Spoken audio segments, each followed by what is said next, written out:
రాష్ట్ర వ్యాప్తంగా సంచలనం కలిగించిన ముగ్గురు మృతి కేసుపై విచారణ కొనసాగుతుంది.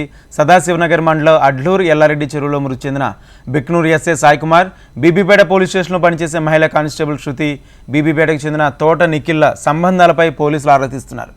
ముగ్గురు ఒకే చోట ఒకేసారి మరణించడానికి గల కారణాలు అన్వేషిస్తున్నారు. ఫోన్ చాటింగ్లో తెలిసిన సమాచారం ఆధారంగా వివరాలు సేకరిస్తున్నారు. కామారెడ్డి పోలీసులకు ఈ కేసు దర్యాప్తు సవాల్గా మారింది.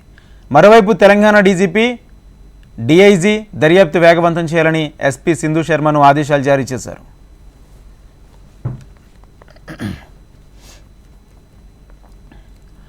ఆ ముగ్గురు వాట్సాప్ చాటింగ్, వారు ప్రయాణించిన ప్రాంతంలోని సీసీ ఫుటేజ్ను పరిశీలిస్తున్నారు. సదాశివనగర్ పోలీస్ స్టేషన్లో ఎస్పీ సింధు శర్మ సందర్శించి కేసు పూర్వాపరాలపై విచారణ నిర్వహించారు.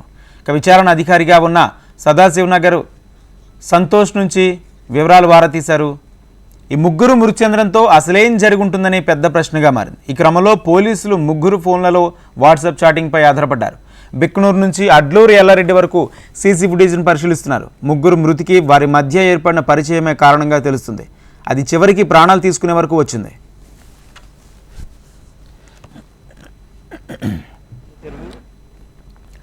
బిక్నూరు ఎస్ఐ సాయికుమార్ గతంలో బీబీపేటలో ఎస్హెచ్ఓగా పనిచేశారు. అప్పుడు అక్కడ రిసెప్షనిస్ట్గా పనిచేస్తున్న కానిస్టేబుల్ శృతితో పరిచయం ఏర్పడింది. ఇక బీబీపేటకు చెందిన నిఖిల్ కంప్యూటర్లో మరమ్మతులు చేసేవాడు. ఆ పని మీద పోలీస్ స్టేషన్కు వచ్చినప్పుడు సాయికుమార్ శృతులతో పరిచయం ఏర్పడింది. ఏకకాలంలో జరిగిన ముగ్గురు మరణాల మిస్టరీని తేల్చేందుకు పోలీస్ అధికారులు విచారణ ముమ్మరం చేశారు. చాలా కాలంగా క్లోజ్గా ఉన్న వాళ్ళు కలిసి చనిపోవడానికి కారణాలు ఏంటనే దానిపై ఆరా తీస్తున్నారు. కేసు మిస్టరీని ఛేదించేందుకు అన్ని కోణాల్లో దర్యాప్తు చేస్తున్నారు. ఎస్ఐ సాయికుమార్ వద్ద 2 ఫోన్లు, కానిస్టేబుల్ శృతి 1 ఫోన్, నిఖిల్ 2 ఫోన్లు వాడినట్లు నిర్ధారణకు వచ్చారు. ముగ్గురు కాల్ డేటాను ఇప్పటికే పరిశీలించారు. గడిచిన వారం రోజుల్లో ముగ్గురు పలుమార్లు కాల్స్ మాట్లాడినట్లు కాల్ డేటా ద్వారా వెల్లడైనట్లు తెలుస్తుంది.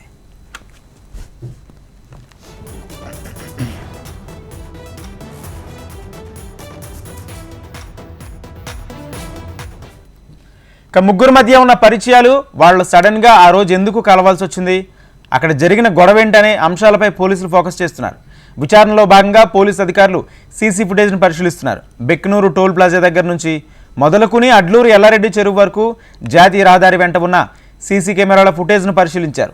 జాతీయ రహదారిపై ఓ దాబా హోటల్ సమీపంలో నిఖిల్ బైకును ఇప్పటికే పోలీసులు స్వాధీనం చేసుకున్నారు. ఆ హోటల్ వద్ద కలిసి భోజనం చేశారన్న ప్రచారం జరగడంతో అధికారులు హోటల్ సిబ్బందిని ప్రశ్నించారు. అయితే అక్కడ సీసీ ఫుటేజ్ని చెక్ చేసే క్రమంలో అవి పనిచేయడం లేదని చెప్తున్నారు. అక్కడి నుంచి ముగ్గురు కలిసి కారులో కామారెడ్డి పట్టణంలోకి రాకుండా బైపాస్ రోడ్డు గుండానే నిజామాబాద్ రూట్లో వెళ్ళినట్లు భావిస్తున్నారు. అడ్లూరు ఎల్లారెడ్డి చెరువు సమీపంలో రోడ్డు పక్కన కారు ఆపుకుని డిస్కషన్ చేసి ఉంటారని, తర్వాత ఎవరీ కంట పడకుండా ఉండేందుకు చెరువు కట్టపైకి వెళ్ళుండొచ్చని భావిస్తున్నారు.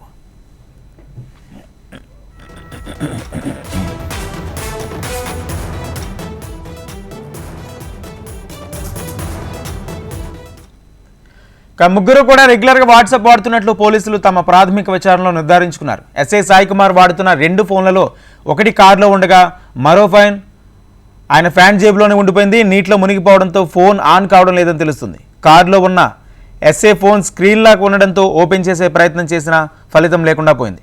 అయితే ఎస్ఐ ఫోన్ లాక్ గురించి ఆయన భార్యకు తెలుసుకునే ప్రయత్నం చేయగా తనకు తెలియదనే సమాధానం ఇచ్చినట్లు సమాచారం. నిఖిల్ వాడుతున్న 2 ఫోన్లలో ఒకటి లాక్ ఓపెన్ కావడం లేదని, మరొక దానిలో పెద్దగా చాటింగ్ లేనట్లుగా చెప్తున్నారు. శృతి ఫోన్ లాక్ సైతం ఓపెన్ కాలేదని తెలుస్తుంది. వాటిని ఓపెన్ చేయించేందుకు పోలీస్ అధికారులు ప్రయత్నాలు చేస్తున్నారు. వాట్సాప్ చాటింగ్లో ఖచ్చితంగా ఏదో ఒక ఆధారం దొరుకుతుందనే నమ్మకంతో పోలీసులు ఉన్నారు.